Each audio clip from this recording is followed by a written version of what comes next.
अस्सलाम वालेकुम रहमतुल्लाहि व बरकातुहू। हम लोग स्टूडेंट लेक्चर सीरीज़ देख रहे हैं रियल एनालिसिस की। ये उसका लेक्चर नंबर 8 है।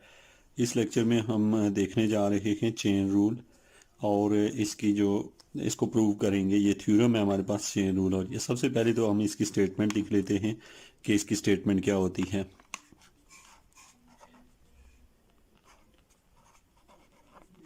स्टेटमेंट तो स्टेटमेंट स्टूडेंट चूँकि एग्ज़ाम में ये आपके आ सकती है, इसलिए आपको पता नहीं चाहिए। इसकी स्टेटमेंट है कि suppose F is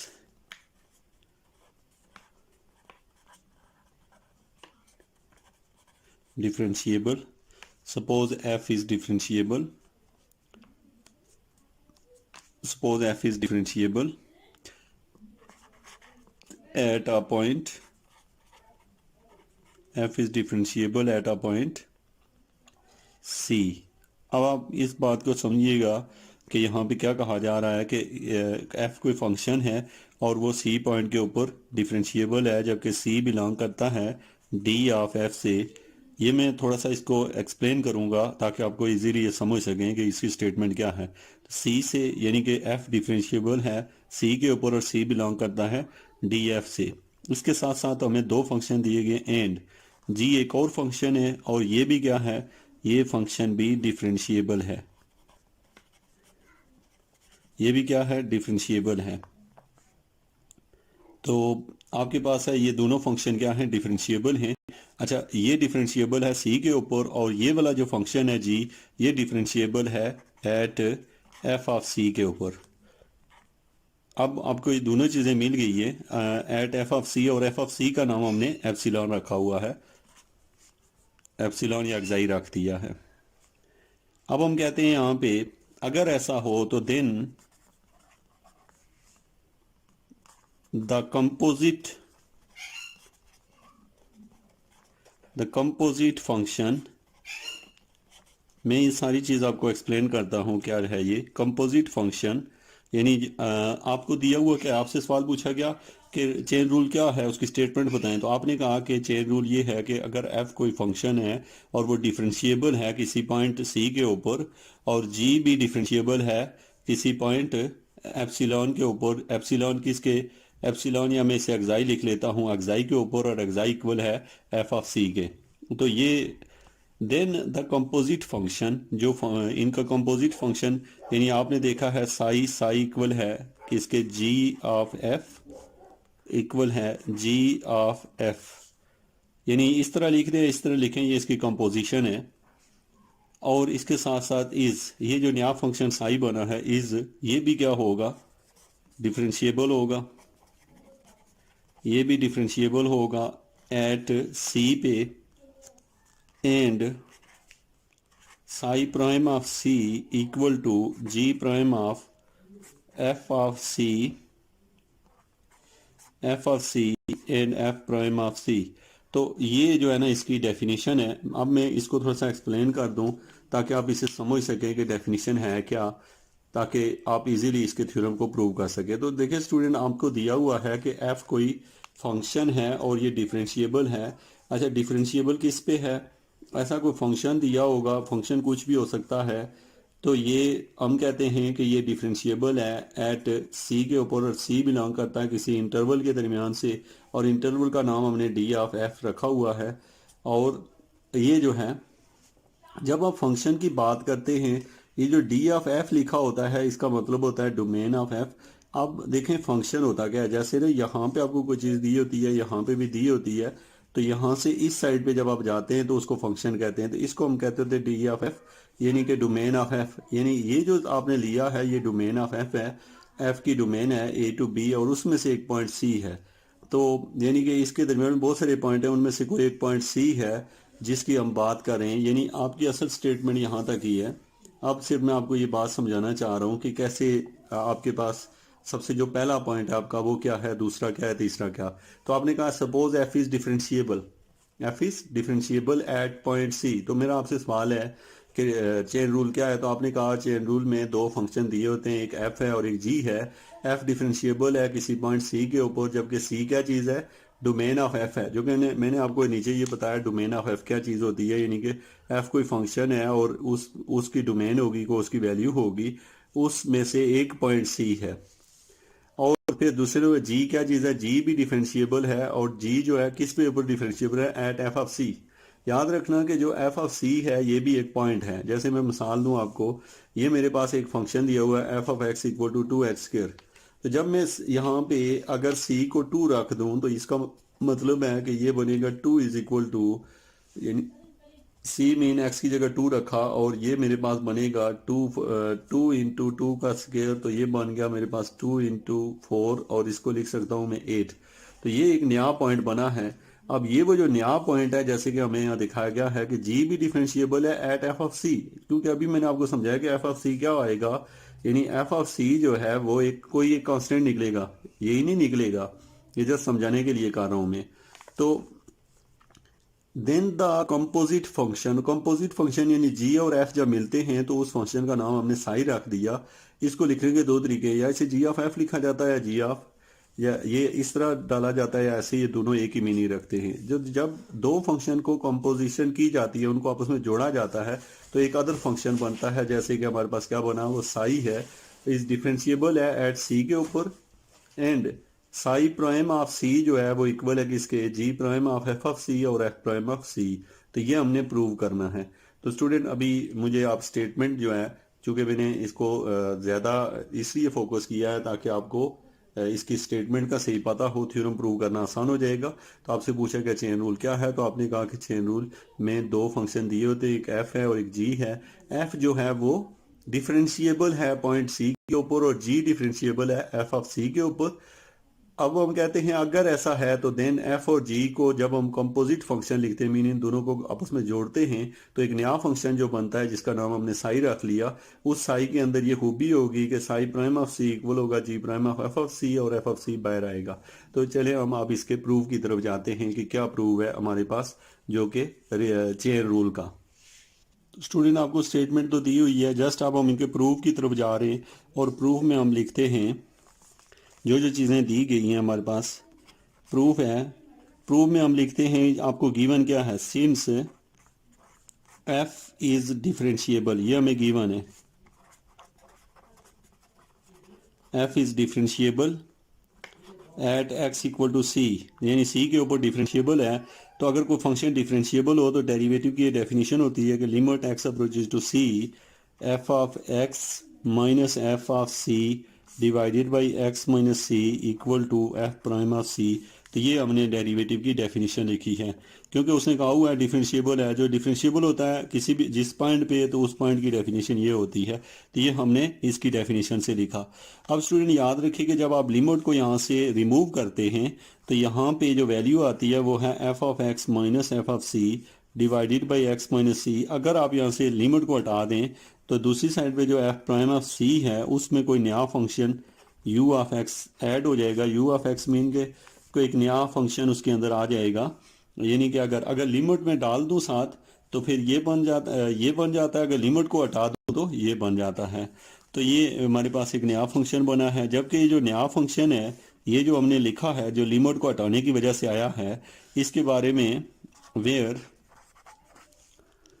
where you of x जो है ये अप्रोच करता है जीरो को as x approaches to C, यानी कि जो हम ये जो u है, ये स्टूडेंट याद रखना, ये जो u हमने लिखा है ये जीरो हो जाता है जब x अप्रोचेज टू c होता है। मतलब अगर आप x अप्रोचेज टू c साथ लिख दोगे तो इसका जीरो लिखोगे, अगर जब लिमिट को हटा दोगे तो ये साथ लिखेंगे। तो ये स्टूडेंट आपने एक फंक्शन के बारे में थोड़ा सा लिखा है। तो अब आप इसको जो है ना क्रॉस मल्टीप्लाई कर सकते हैं, मतलब ये जो x माइनस सी है इसको यहाँ मल्टीप्लाई करें अगर, तो ये बनेगा f of x minus F of C equal to F prime of C plus you of x, और ब्रैकेट के बाहर आ जाएगा एक्स माइनस सी। तो क्या किया है, ये जो डिनोमिनेटर में डिवाइड हो रहा था इसको दूसरी साइड पे मल्टीप्लाई कर लिया, और ये बन गई है हमारी इक्वेशन नंबर 1। अब हम आ जाते हैं, ये एफ के बारे में लिखा। अब चूंकि हमें ये भी दिया हुआ है कि आल्सो जी इज डिफरेंशिएबल, ये डेफिनेशन में हमें दिया हुआ है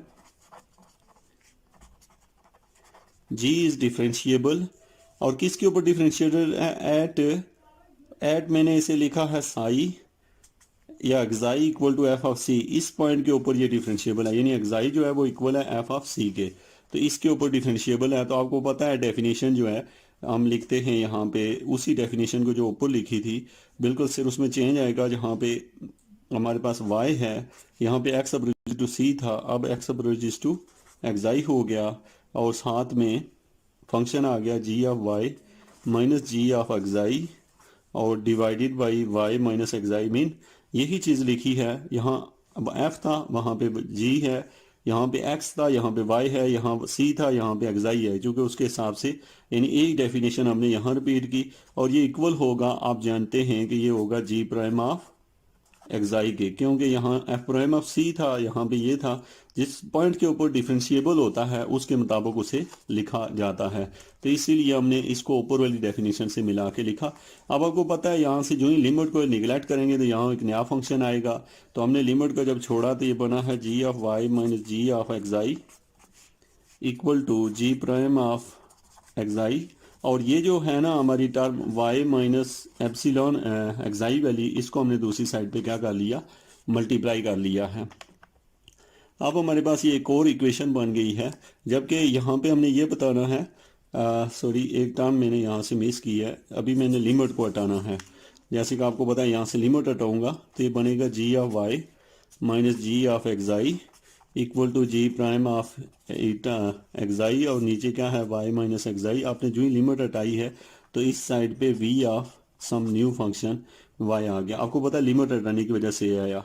अब उसी तरीके से इसको भी अगर हम मल्टीप्लाई करें, यानी ये जो वैल्यू है इसको इससे मल्टीप्लाई करें, ये बनता है G of Y minus G of xi equal to G prime of xi और प्लस v ऑफ y, और ब्रैकेट के साथ लिख लेता हूँ मैं y माइनस एक्साई। तो ये आपने इसको नोट कर लिया कि ये ऐसे कन्वर्ट हो गया, तो ये आपकी एक नई इक्वेशन बनी, इक्वेशन नंबर 2। तो हमारे पास है यहाँ पे जो इक्वेशन नंबर 2 बनी है, इसमें अगर हम यहाँ y की जगह अगर ये पुट कर लें, put y is equal to, क्योंकि हम ऊपर पढ़ के आए हैं कि y अगर इक्वल है f ऑफ x के, y अगर f ऑफ x के इक्वल ले लें, और साथ में एंड ये जो एक्साई है ऊपर हमने पढ़ा है एफ ऑफ सी के, तो ये दोनों वैल्यू अगर हम इक्वेशन नंबर 2 में सब्स्टिट्यूट करें, ये तो ये पॉइंट पुट करते हैं this and this in equation 2 में, ये 2 में जाके सब्स्टिट्यूट किया तो आप यहाँ पे लिखेंगे जी, वाई की जगह हम लिख देंगे एफ ऑफ एक्स और माइनस जी, और साई की जगह लिख देंगे एफ ऑफ सी, और दूसरी साइड पे जी प्राइम ऑफ, आपको पता है जहाँ एक्साई है वहाँ लिखना है हमने एफ ऑफ सी, और फिर उसके साथ प्लस, और इसके साथ है v और y की जगह हमने लिखना है एफ ऑफ एक्स, और सेम जो है ये सारा g के साथ है।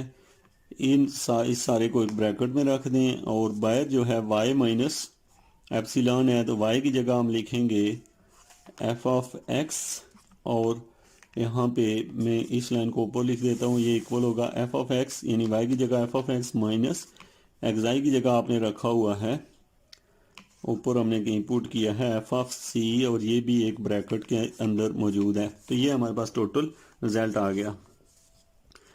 अब हम इसमें अगर जाएं, हमारे पास जो इक्वेशन नंबर 1 है उस पर फोकस करें, तो ये स्टूडेंट इक्वेशन 1 जो है इसको अच्छे तरीके से आप देख लें। देखें इक्वेशन नंबर 1 में है F of x minus F of C equal to F prime of C plus you of X into X minus C, ये इक्वेशन नंबर 1 है।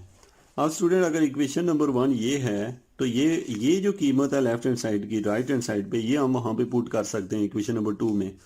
तो अब आपको पता है कि F of x minus F of इसकी वैल्यू है F prime of C plus you of X into X minus C, तो ये वैल्यू मैं पुट करने लगा हूँ इक्वेशन नंबर 2 में। इक्वेशन नंबर 2 आपके सामने है, ये इक्वेशन है, और बल्कि 2 नहीं, ये इक्वेशन नंबर 3 में कर देता हूँ 3 में। अब 3 को गौर से देखें तो आपके पास ये टर्म तो सारी सेम ही है, लेकिन यहाँ पे F of x minus F of C दिया हुआ है, एफ ऑफ एक्स ब्रैकेट में है यहाँ एफ ऑफ सी, तो इसकी कीमत आपको इक्वेशन 1 में से पता है, वो जैसे यहाँ पुट करें। और ये भी याद रखें कि ये जो है ना जी एफ ऑफ एक्स को हम लिख सकते हैं जी ऑफ एफ माइनस ये जो हमारे पास बना है ये टर्म है जी ऑफ एफ एट सी है, ये एट एक्स है और ये एट सी है, इक्वल टू इस टर्म को हम ऐसे लिखते हैं G prime of F of C plus V into और ब्रैकेट में लिखेंगे एफ ऑफ एक्स। और आपको पता है दूसरी टर्म जो है उसकी जगह यानी ये जो है F of x minus F of C जो साथ में मल्टीप्लाई हो रहा है इसकी जगह इक्वेशन नंबर 1 से वैल्यू पुट की तो जो वैल्यू है वो है F prime of C plus you of x, f prime of C plus you of x और साथ में है एक्स माइनस सी। अब स्टूडेंट ये जो x माइनस सी है इसको इस साइड पे डिवाइड किया जा सकता है, ये x माइनस सी, बाकी दोनों टर्में इसी साइड पे रहने दें। तो ये जब डिवाइड करेंगे तो ये यूं बनेगा g of f of x minus g of f of c divided by x minus c equal to g prime of f of c और plus v of f of x और साथ में ये जो टर्म है ये भी साथ ही रहेगी into f prime of c minus u of x. तो ये हमने यहाँ तक हम पहुँच गए हैं।